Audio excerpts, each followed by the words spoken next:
The last video had me putting power to the new fuel pump inside the new fuel tank on the new to me toy store Whistler and having fuel just flying out.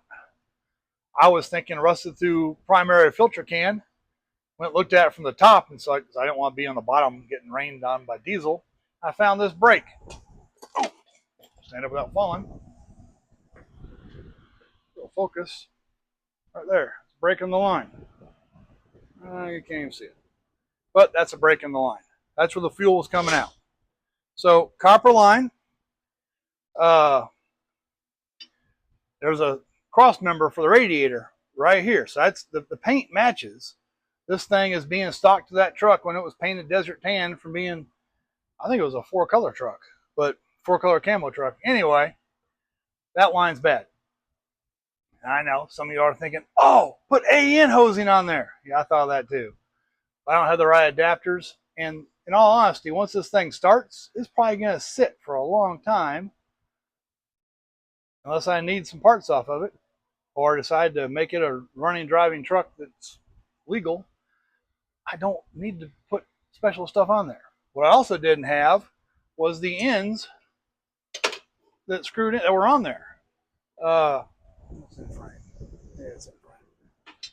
So I found another piece of copper tubing. This came off of probably an old air conditioner. But it's the right size. And I used my bandsaw to cut the flare off of each end of the old tube, bend it to where it's pretty close to being the same thing. And then I flared this side. Most important part of flaring, put the threaded piece on. Don't forget the nut. Put that on. So I did this side. I thought, okay, I'll go ahead and do this side, and I'll do a video about it. The nut is already on here. Most important thing is done. Now I cut it with just a regular tubing cutter. I got this at Sears. I'm sure that Sears doesn't exist anymore. So I will put a link to an Amazon equivalent product. Speaking of Amazon, I'm a member of the Amazon affiliate program, which means you buy something from one of my links, I get a very small percentage. You pay the same price. I'm also using a hand flaring tool kit. What's it called? Flaring tool. I'll put a link to this. This is from Sears as well, way back when. I'll put a link to this Amazon equivalent in the description. So in my classroom, I had a really cool snap-on hydraulic pump flaring tool. I haven't used one of these in a long time. I had to reacquaint myself. So the way these things work, this has ribs in it to hold the tubing. And just for a single flare like this is, you put that's the mold for the flare to go.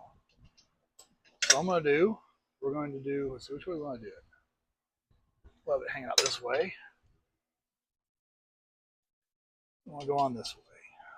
Oh, we got to go this way.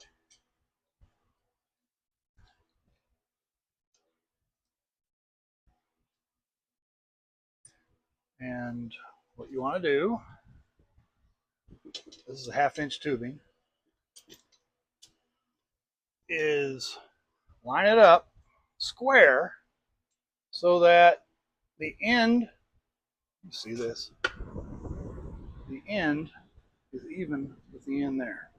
Okay? Flip it this way so I can hold the vise that way. I'll put this in the vise. Still visible? Yes. Tighten that one down. Get this square. Get it even with the end and tighten this down. And the nut is on there.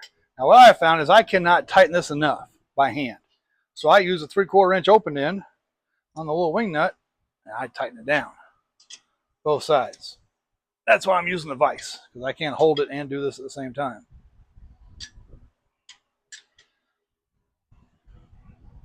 The tighter this is, the more chances you only got to do this once. This is all visible, right? Yes. Then, this is the flaring tool. All we're going to do is tighten this up. This is going to push the tubing out against that mold.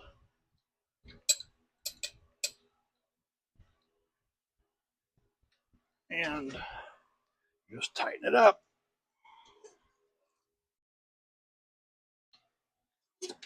While watching the tubing, it's not coming through on me any. I think we're good. Back this back off.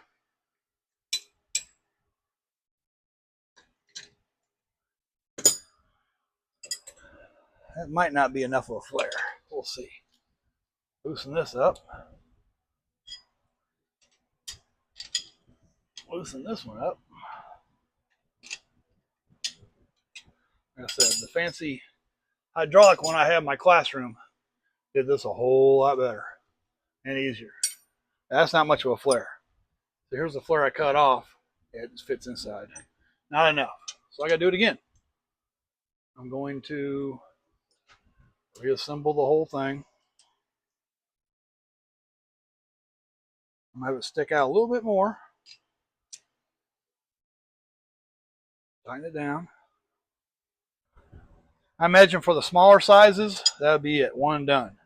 But for this 1/2 inch piece, it's just not working enough. I had to do the other one twice as well. I thought after practice I'd get it done right, but I didn't. Same thing all over again.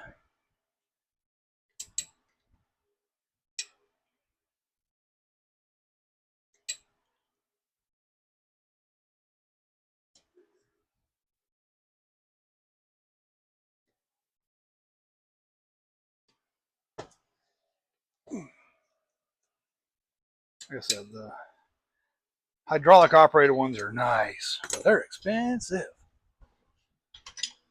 So the old hand tools from Sears are what get the job done.